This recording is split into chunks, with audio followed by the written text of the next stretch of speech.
Ei pessoal, tudo bem?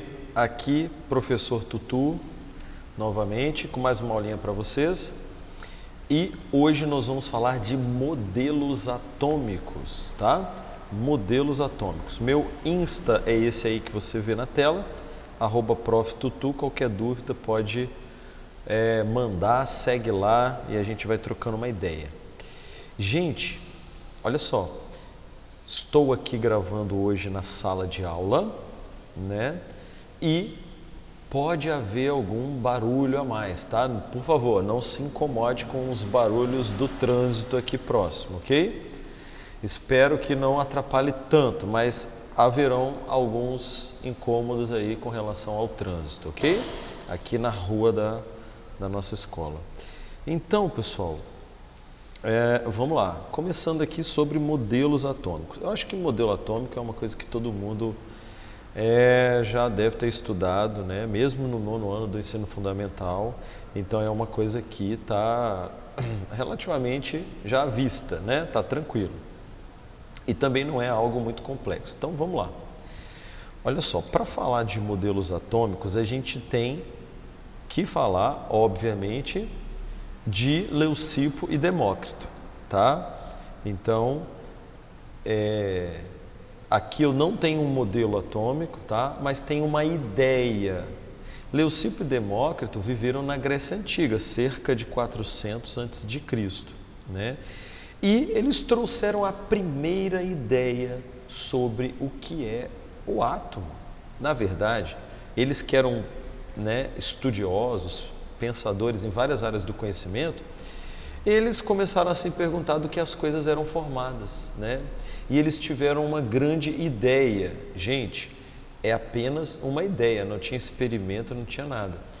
Eles tiveram a seguinte ideia: se você tiver aqui um graveto, né, de madeira, eles imaginavam que esse graveto poderia ser constituído de pequenas unidades de matéria que não mais poderiam ser divididas. Então eles pensavam assim: a matéria pode ser dividida, né, em pedaços tão pequenos que a gente não consegue ver, mas existiam menores unidades de matéria que compunham todas as coisas. Bom, parece lógico e óbvio para a gente nesse momento que a gente está, né? Mas era uma ideia um tanto quanto ousada, né? Porque algo que não dá para ver, não dá para provar, tá bom? Mas eles acertaram em cheio, né? Essa ideia que eles tiveram, ela foi justamente na mosca. A gente tem a matéria constituída de átomos, né? Mas então a ideia era essa daqui que está sendo mostrada nesse desenho. Olha só, aqui tem uma pedra, né, mostrando que a matéria ela poderia ser dividida, né, cada vez mais, mas chegaria em um limite. Esse limite é o que eles chamaram de átomo, que significa indivisível, indestrutível, certo? Principalmente indestrutível. Então, o que eles imaginaram foi que a matéria era constituída de pequenas unidades que eram o menor possível que se podia ter de matéria. E esse menor possível seria o átomo, tá bom? Então, eles trouxeram, né, a ideia do primeira menção ao átomo. Primeira menção ao átomo. Beleza? E a ideia de que todas as coisas eram formadas por essas menores unidades de matéria que eram os átomos. Ok? Agora, modelo atômico, o primeiro que surgiu foi o modelo de Dalton, né? Você está vendo ali a figurinha, você vai lembrar, né, sobre o modelo de Dalton, que foi conhecido, né, como fazendo uma comparação, como modelo da bola de bilhar, né? Mas Dalton, ele mencionou na sua teoria atômica várias outras coisas muito importantes que ajudaram os cientistas a se orientar ao longo aí dos anos na ciência, tá? Não foi só a questão da bola de bilhar. E os vestibulares e o Enem perguntam essas outras coisas. Por exemplo, então, vamos só colocar aqui o que é básico, né, que todo mundo já sabe. Que Dalton disse que o átomo era uma esfera maciça e indivisível. E além disso, e também eletricamente neutra.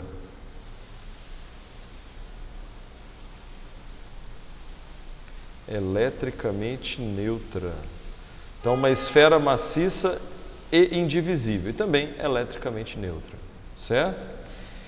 E daí, dessa esfera maciça e indivisível, nós tivemos a ideia de fazer uma comparação, uma analogia com o modelo da bola de bilhar, certo? Mas as ideias não paravam por aí. Ele também escreveu várias coisas importantes que estão aparecendo no Enem e nos vestibulares, tá? Que é, por exemplo, uma coisa que você vai achar básica, mas ele dizia que átomos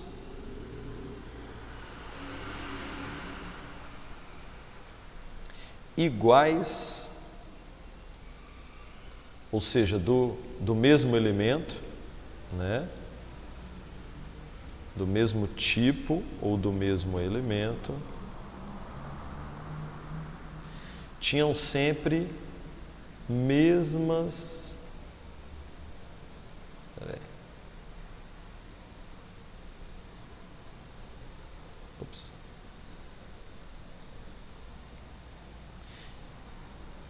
apresentavam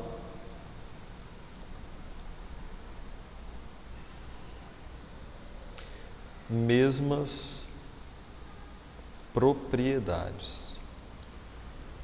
Parece óbvio, né? Mas deixa eu falar para você. O que ele está dizendo aqui é o seguinte: todos os átomos, ele dizia que, por exemplo, todos os átomos de hidrogênio, seja um hidrogênio que está na glicose, ou um hidrogênio que está na água, ou um hidrogênio que está no gás de hidrogênio, todos os átomos de hidrogênio tinham mesmas propriedades, mesmo tudo, mesmo tamanho, mesmo raio, mesma massa, mesmo tudo. Todos os átomos de oxigênio, independente de onde eles estivessem, tinham mesmas propriedades, mesmas características, certo? Isso é usado para a época dele, tá? Falar isso. E outra coisa que ele disse é que as substâncias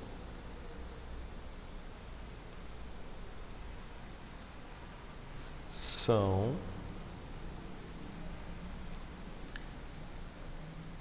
formadas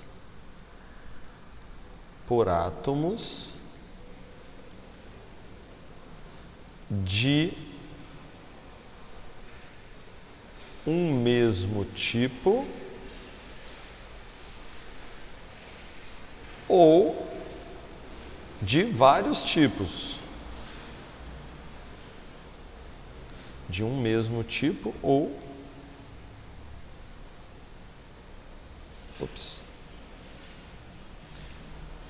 as substâncias são formadas por átomos de um mesmo tipo ou vários tipos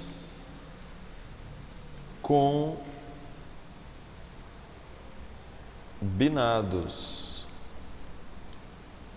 Ou seja, eu posso ter substância que só tem um tipo de átomo, por exemplo, só carbono, ou eu posso ter substância que tem carbono e hidrogênio, né? E ele escreveu que essas substâncias, que esses átomos, eles se combinavam para formar diferentes substâncias. Então, isso daí é a próxima coisa. Átomos se combinam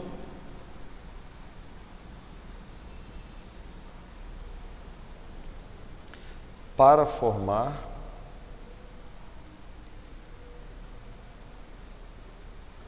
diferentes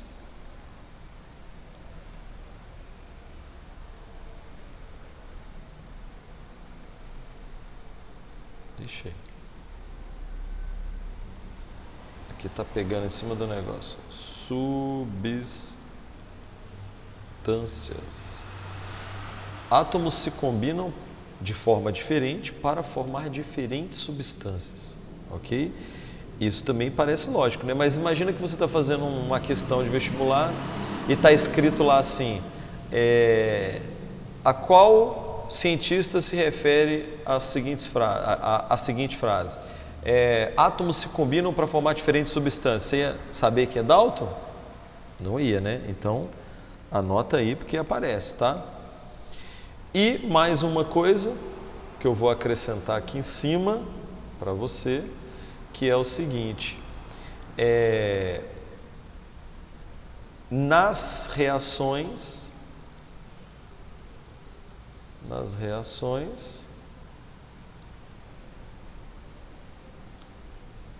substâncias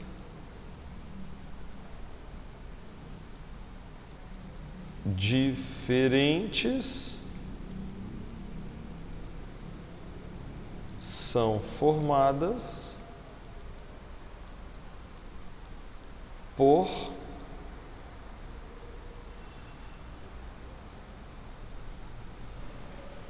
Ixi, ficou ruim aqui, peraí. Vou apagar isso aqui.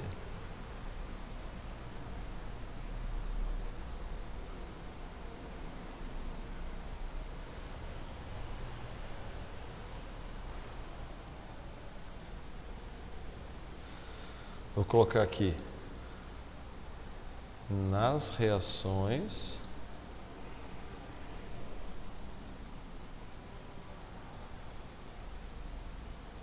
substâncias diferentes são formadas por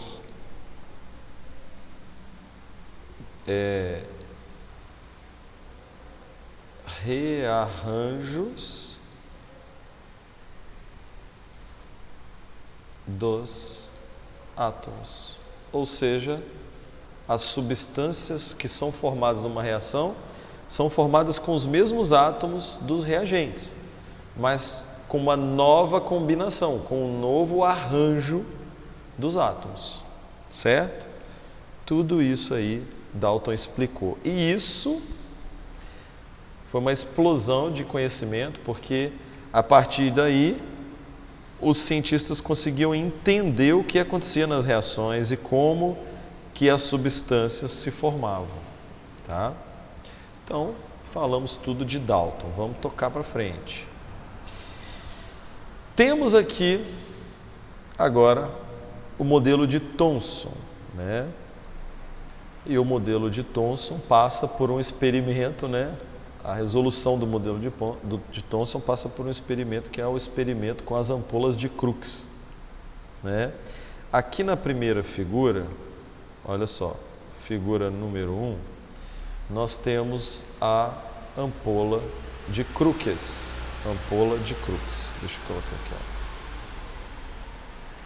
ó. Ampola de Crookes, né? E essa ampola de Crookes, ela tem vários formatos para essa ampola. A gente tem vários experimentos com ampolas diferentes, né? E nessa ampola aqui, ó, o que a gente tem, né? Em todas a ideia é a mesma, tem um gás rarefeito ali dentro, né? Submetido a uma baixa pressão e está ligado nos polos positivo e negativo de um gerador, de uma bateria, tá? Aqui foi colocado um anteparo com o formato de uma cruz de malta, assim, né? E aí, quando ligou na eletricidade, pode imaginar que ligou nos polos de uma bateria de carro, por exemplo, apareceu uma luminosidade, olha lá, do lado direito aqui da imagem, com uma sombra, perceba a sombra que deu. Essa sombra indica que tem um feixe de, entre aspas, luz, tá? Partindo aqui do polo negativo em direção ao polo positivo. E por isso dá essa sombra, porque está encontrando na frente um anteparo, né, que é esse objeto aí. Tá? Aqui eu tenho um vídeo disso acontecendo, um gerador, né, bem da época, quando ele é ligado, né, você está vendo aqui do lado, quando ele é ligado, olha lá, você está vendo a luz que se forma ali com uma sombra. Então veja bem, isso intrigou muito, esse aparecimento dessa sombra, né? Intrigou muito o Thomson. O experimento inicialmente não era dele, né? Não foi ele que começou com esse experimento, mas foi ele quem entendeu o que estava e explicou o que estava acontecendo nesse experimento, com as ampolas de Crookes, né? E aí, você está vendo aqui o efeito visual que isso dá. Agora, qual é a explicação para isso, né? Aqui, já vamos chegar na explicação. Aqui, novamente, é outra ampola, com outro formato, né? E aí a gente observa, olha só, quando ligou na eletricidade, aqui o polo negativo, aqui o polo positivo, a gente observou que formou um feixe de luz aqui no meio, né? E isso que está na mão aqui do indivíduo é um ímã, tá? É um ímã. Agora, para que ele está usando esse ímã? Para ele verificar se esse feixe de luz tem carga elétrica. E quando ele aproxima o polo negativo do ímã, ele está aproximando o polo negativo do ímã. Quando ele aproxima o polo negativo do ímã, o feixe de luz é repelido. Olha a trajetória que ele está tomando. Ó. O feixe de luz está sendo repelido. Você sabe que mesma carga se repelem, né? E aí, se eu estou aproximando o polo negativo do ímã e está repelindo, provavelmente essa estranha luminosidade tem carga elétrica negativa. Assim ele concluiu que esse feixe de luz, que foi chamado de raios catódicos, por quê?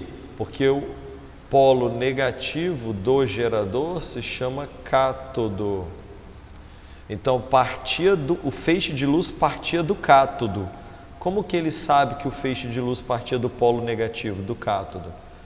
Porque quando ele estava com a ampola aqui, ó, ele percebia que dava a sombra aonde? Dava a sombra bem aqui, ó, no polo lado positivo. Então, eu imagino que está vindo da esquerda para a direita, do polo negativo para o polo positivo, porque a sombra apareceu bem desse lado aqui, ó. Se a sombra apareceu desse lado, é porque está viajando da esquerda para a direita, ou seja, do polo negativo para o polo positivo. Então, esse feixe de luz, que foi chamado de raio catódico, porque saía do cátodo, ele tem carga negativa, porque ele é repelido pelo polo negativo do ímã. Está vendo aí? Então, esse estranho feixe de luz tem carga negativa. Além disso, eu quero que você dê uma olhada neste experimento aí, tá? Além disso, teve um outro experimento, aliás, o da direita aqui, ó. Teve um outro experimento onde dentro da ampola foi colocada uma hélice. O feixe de luz batia na hélice e fazia a hélice girar. Pasmem, um feixe de luz fazendo a hélice girar. É o que eles viam. Quem entendeu foi Thomson. Thomson entendeu que esse feixe de luz, para girar, esse feixe de luz que tinha carga negativa, né? Para girar a hélice, teria que ter massa. Então, o que ele concluiu? Ele concluiu que na matéria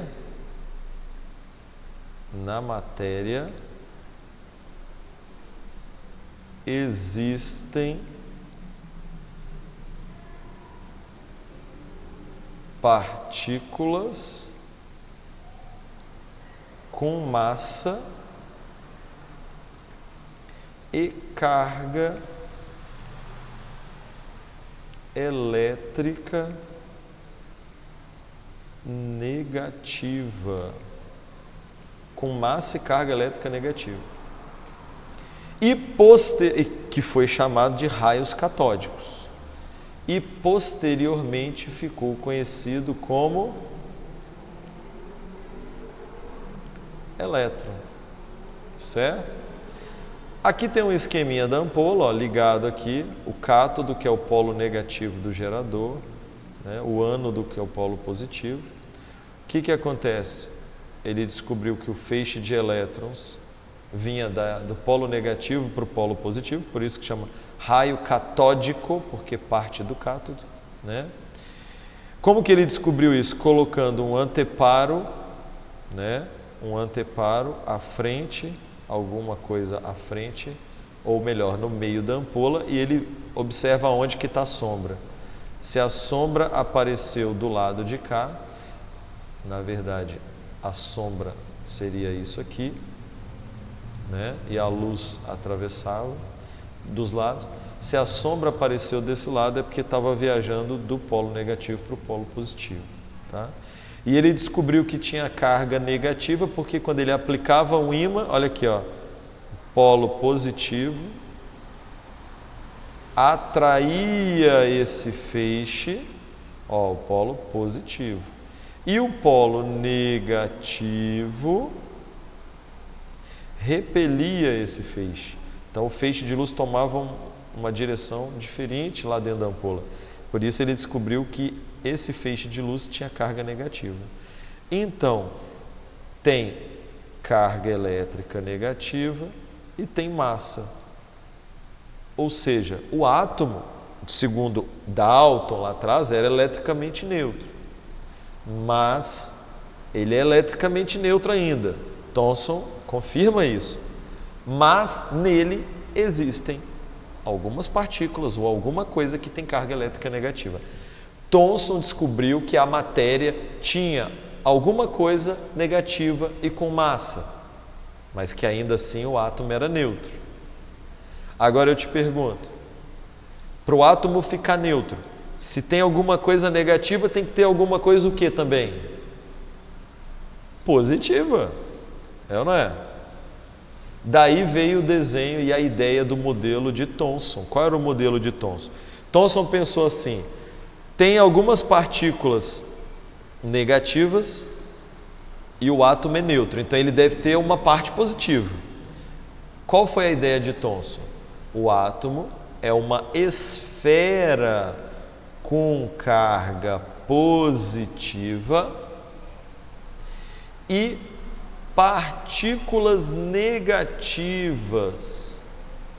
dispersas homogeneamente ao longo de toda essa massa positiva. Então repare aqui por esse desenho, os elétrons não estão só na superfície, os elétrons estão no interior também, como se fossem passas de um panetone ou frutas cristalizadas de um panetone, certo?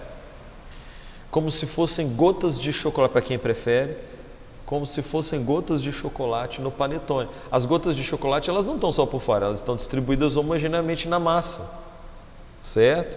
Então, esse é o modelo de Thomson, tá? Uma massa positiva com partículas negativas distribuídas homogeneamente, certo?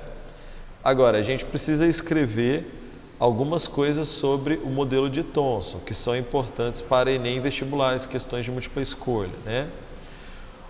Thomson foi o descobridor, então, descobridor dos elétrons. Concorda? Sim, descobridor dos elétrons. Sabe o que é atribuído a Thomson? Olha que coisa doida. Eu vou colocar assim, ó. Não me bate não. Átomo divisível. Professor, como assim? O átomo era indivisível? Era indivisível. Não, olha só. Esse termo é muito usado, tá? Em questões de múltipla escolha, Enem / vestibulares. Se cair lá, átomo divisível, quem foi o cientista que trouxe essa ideia primeiro? Foi Thomson. Mas divisível não é no sentido de poder dividir ele no meio, não. Não é isso. É divisível no sentido de que ele é composto por partes. Ele não é uma coisa só, ele não é maciço. Ele é composto por partes. Essa é a ideia do divisível. Mas esse termo divisível, ele é aplicado a Thomson. Tem uma outra coisa também que aparece nas questões. Calculou a relação carga-massa para o elétron. Tudo relacionado, gente, ao elétron foi Thomson. Ele calculou a relação entre a carga elétrica e a massa do elétron. Mas o que a gente pode mencionar? Modelo ficou conhecido como pudim de passas. Esse pudim de passas dele, que ele fez essa analogia, era parecido com um panetone, tá? Não é esse pudim brasileiro que a gente tem aí, não. O modelo do pudim de passas. E o que tinha nesse modelo? Uma massa positiva com partículas negativas distribuídas homogeneamente. Ele foi o primeiro a mencionar a natureza elétrica do átomo. Primeiro a mencionar a natureza elétrica do átomo. Então, quando aparecer para você, mencionou primeiramente a natureza elétrica do átomo, ou descreveu a natureza elétrica do átomo, foi Thomson, porque Thomson disse, tudo bem, o átomo é neutro, eletricamente neutro, mas ele é neutro porque tem uma parte negativa e uma parte positiva, certo? E a parte positiva, futuramente, vai ser feito um experimento, e vai ser chamado de raios canais, que foi visto primeiramente por Eugene Goldstein, mas quem interpretou foi Rutherford, mas isso é outra conversa. Então, Thomson, descobridor dos elétrons, átomo divisível, calculou a relação carga-massa do elétron, modelo pudim de passas, foi o primeiro a mencionar a natureza elétrica do átomo. E você não pode esquecer que também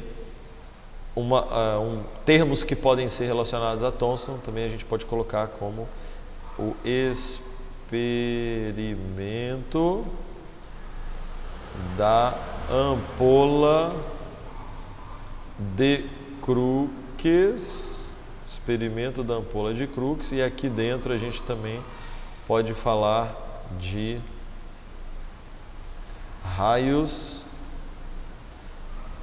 catódicos. Tudo que se relacionar com essas coisas que estão escritas nesse slide aqui são de Thomson, beleza? Veja que é um pouco mais do que pudim de passas. Rutherford, vamos lá, o que Rutherford mencionou? Rutherford, vamos começar aqui, primeiramente do experimento. Como é que chama o experimento? Como é que ele aparece nas questões de vestibular e Enem? Experimento do espalhamento das partículas alfa. Espalhamento das partículas alfa. Mas também pode ser chamado de experimento do bombardeamento da folha de ouro. Beleza. Que experimento foi esse? É esse que está aqui, ó. Ele utilizou polônio radioativo. Deixa eu escrever aqui embaixo que ali não apareceu não. Polônio radioativo, porque ele sabia que emitia partículas alfa, né? Estava dentro de uma caixa de chumbo com um orifício. Ele colocou esse polônio para emitir partículas alfa, que são fragmentos de núcleo, tá? Átomos radioativos são aqueles que emitem energia ou fragmentos do núcleo. Então, esse átomo radioativo emitindo fragmentos do núcleo, que é partículas alfa, eles estão sendo arremessados em direção de uma lâmina de ouro. Olha aqui, ó, lâmina de ouro. É essa quadradinha aqui, ó, a lâmina de ouro, né? E a lâmina de ouro tem o quê? Tem átomos de ouro, correto? De acordo até onde a gente sabia, né? Os átomos com aquele formatinho ali, sem espaços vazios, que se você olhar aqui nesse slide, você vai ver que não tem espaços vazios no último modelo proposto, que foi o de Thomson, né? Então essa lâmina, ela tem, obviamente, átomos de ouro, né? São muito coesos aqui, né? E o átomo não tem espaços vazios. E daí? E daí que o que era esperado, eu já vi questões de vestibular assim. O que era esperado no experimento de Rutherford? Era esperado que todas as partículas alfa atravessassem diretamente a lâmina de ouro, tá? E para que serve essa chapa que está aqui em volta? Isso aqui é uma chapa reveladora. Nela a gente consegue ver aonde as partículas alfa bateram. Fica marcadinho, colorido, tá? E aí, a gente, preste atenção, era esperado que todas as partículas alfa atravessassem a lâmina, como se fosse um projétil de arma de fogo atravessando uma folhinha de isopor fina. Por quê?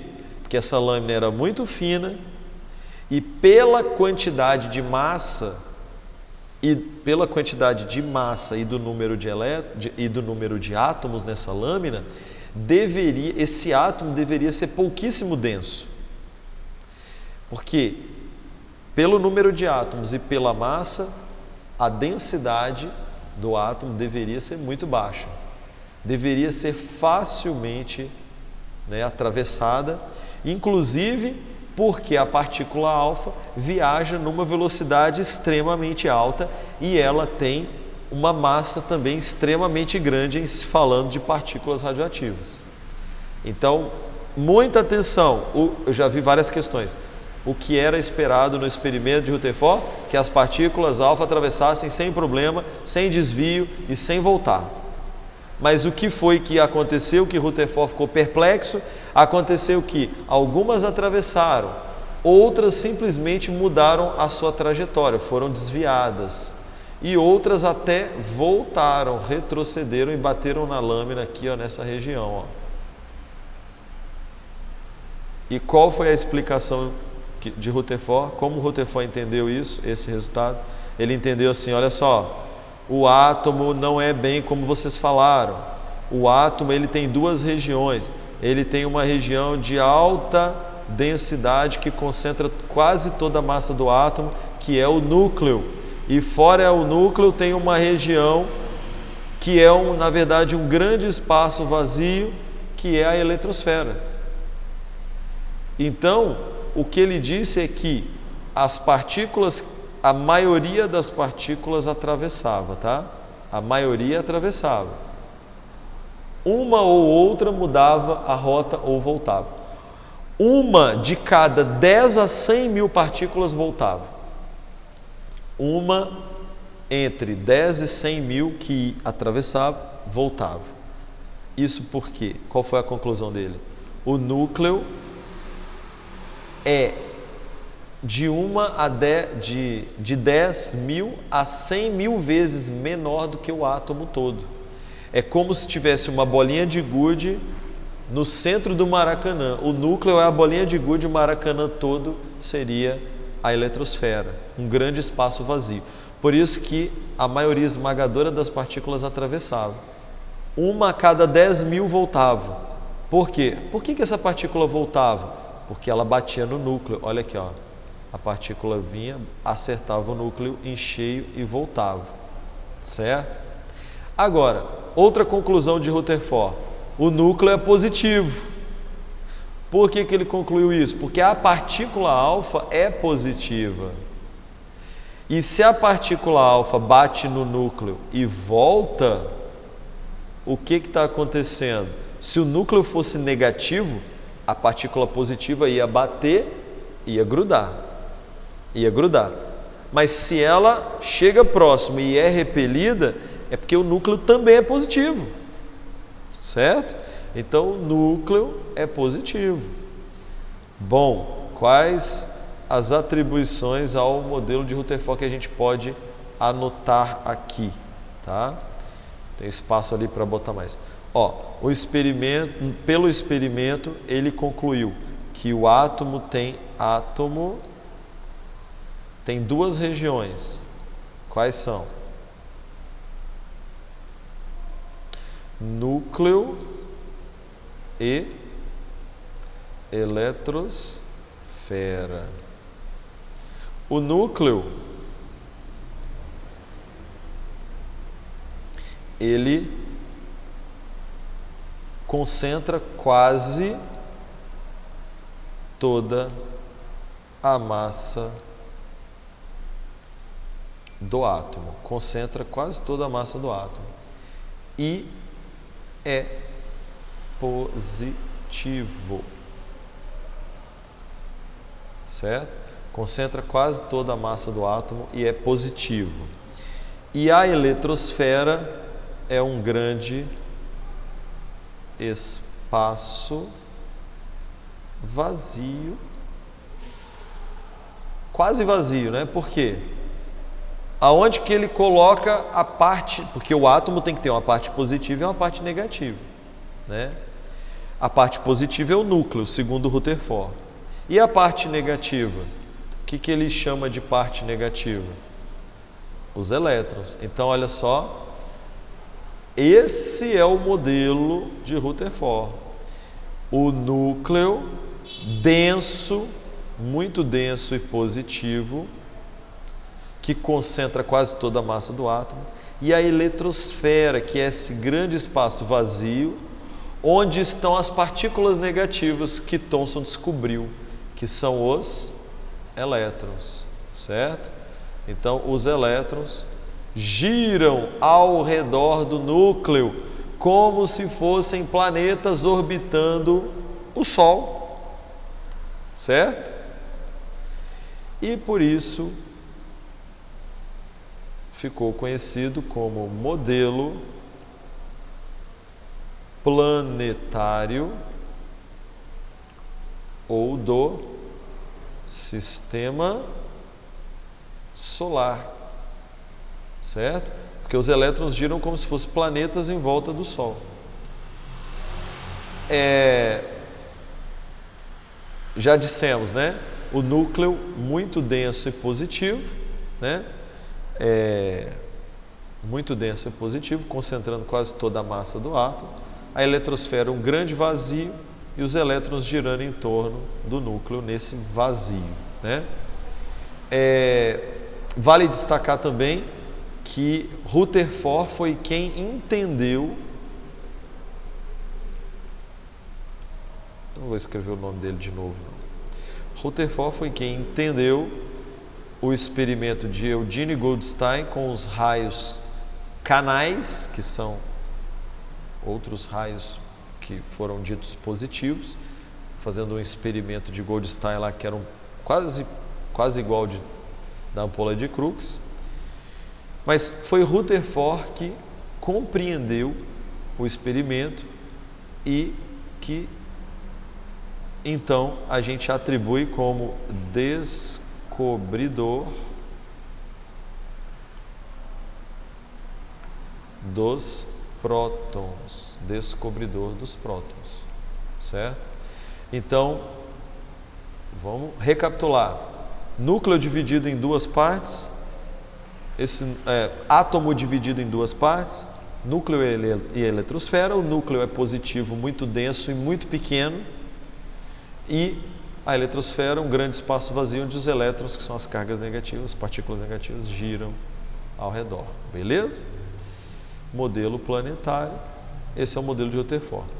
Agora, você vai me perguntar, e os nêutrons? Atenção, até esse momento não haviam os nêutrons descobertos, tá?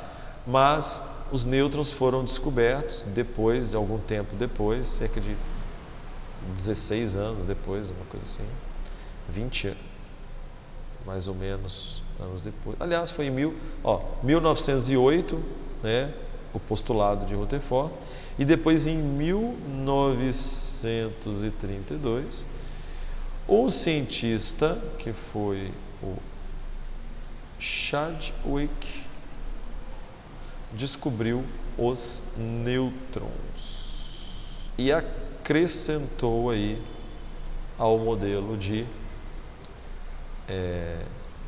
Rutherford. Beleza? Então vamos que vamos. E o modelo de Bohr? O modelo de Bohr, que era aluno de Rutherford, né? Pouco tempo depois ele trouxe aí suas ideias. E qual era a ideia de Bohr, né? Era explicar algumas coisas que ficaram faltando do modelo de Rutherford. Esse modelo também ficou conhecido como modelo Rutherford-Bohr. Por que ficou conhecido como modelo Rutherford-Bohr? Porque não é um novo modelo, mas sim um complemento do modelo de Rutherford, tá? Então, o modelo de Bohr é sinônimo de modelo Rutherford-Bohr.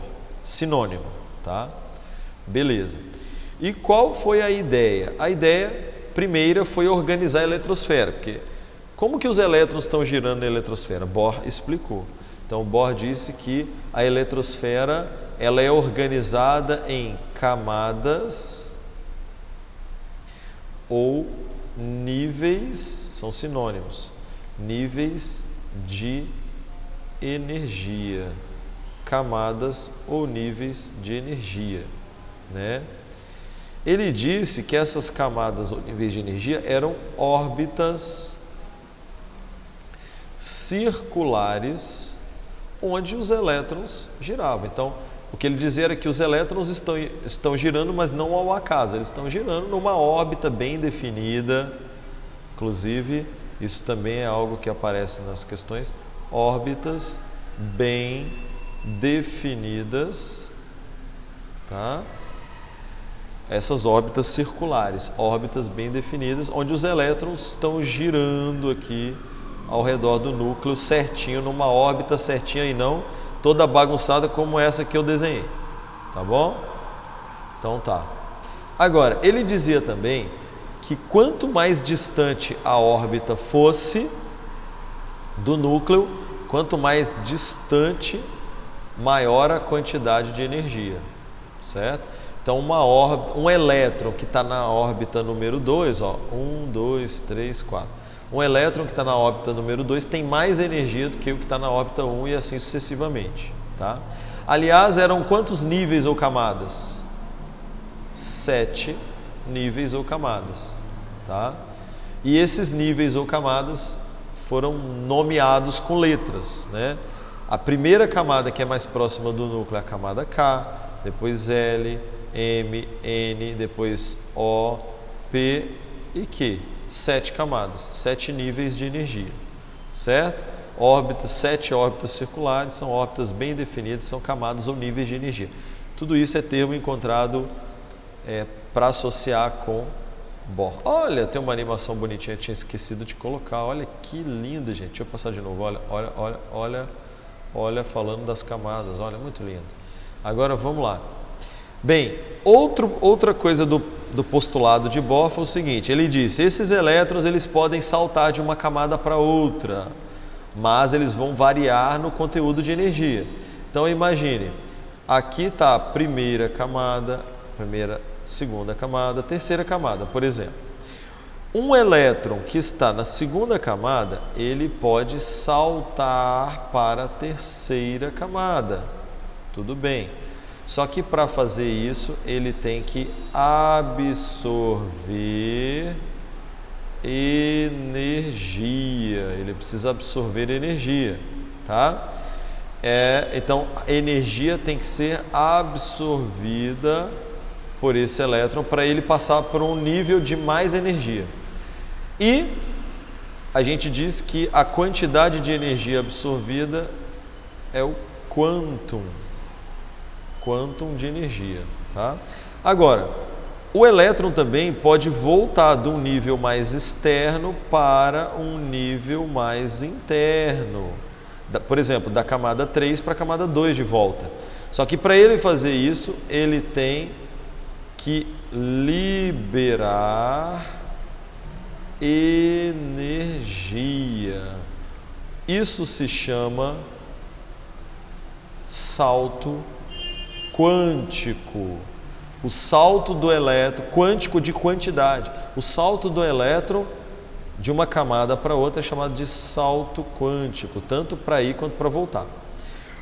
A liberação de energia, gente, sempre acontece na forma de luz, certo?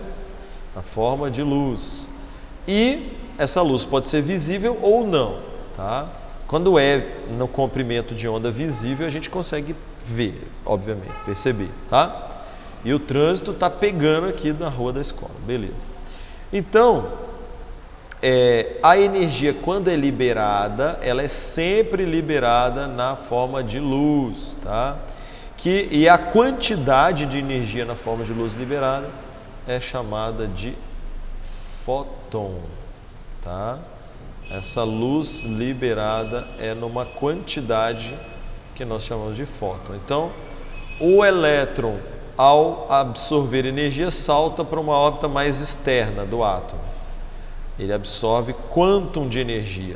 Quando ele retorna para uma órbita mais interna, ele libera energia na forma de luz. Nós dissemos que ele liberou fótons de energia, ok? Isso explica os fogos de artifício.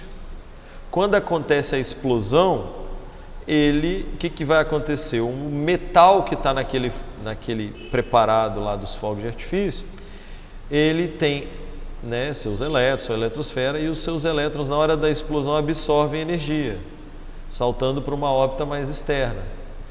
Quando esse elétron lá no alto do céu retorna para sua órbita original, que é mais interna, mais próxima do núcleo, libera energia sob a forma de ondas eletromagnéticas que nós chamamos de luz, que normalmente é no comprimento de onda visível, por isso que nós vemos os fogos de artifício, aquele brilho todo bonito, tá bom?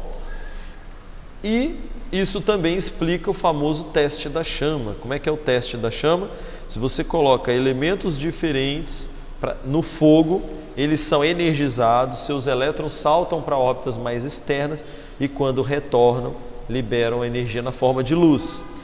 Cada elemento libera luz num comprimento de onda diferente, que nossos olhos e nosso cérebro entendem como cores diferentes. E aqui tem uma dimensão disso. Tem vários vídeos no YouTube sobre o teste da chama, que você pode ver o camarada fazendo lá na hora. Então o potássio dá essa corzinha mais roxa, o estrôncio assim, o cobre verde, o boro e por aí vai. O sódio amarelo. Certo? Qual é o modelo atômico mais aceito hoje em dia? O mais atual é o chamado modelo matemático probabilístico. Ele é também conhecido como modelo da nuvem de elétrons. Ele leva em consideração teorias modernas, principalmente matemáticas, como o princípio da incerteza de Heisenberg, como o princípio da dualidade de de Broglie, como a equação de onda de Schrödinger, que são conceitos bem modernos e avançados, principalmente matemáticos. Qual é a ideia? A ideia é que nós não conseguimos saber a localização exata do elétron e sua velocidade, essas informações ao mesmo tempo. Por isso, nós não podemos definir uma órbita, uma coisa bem engessada. Então a gente diz que o elétron tem probabilidades de estar em determinadas regiões. As regiões de máxima probabilidade de encontrar o elétron são chamadas de orbitais. E nós trabalhamos com uma densidade aqui de pontinhos. As maiores densidades, que estão aqui, por exemplo, mais próximas do núcleo, indicam as regiões de maior probabilidade de encontrar um elétron. Beleza? Esse é o modelo matemático probabilístico da nuvem de elétrons. E é hora de dar tchau. Um beijo, um abraço e nos encontramos na próxima. Fui!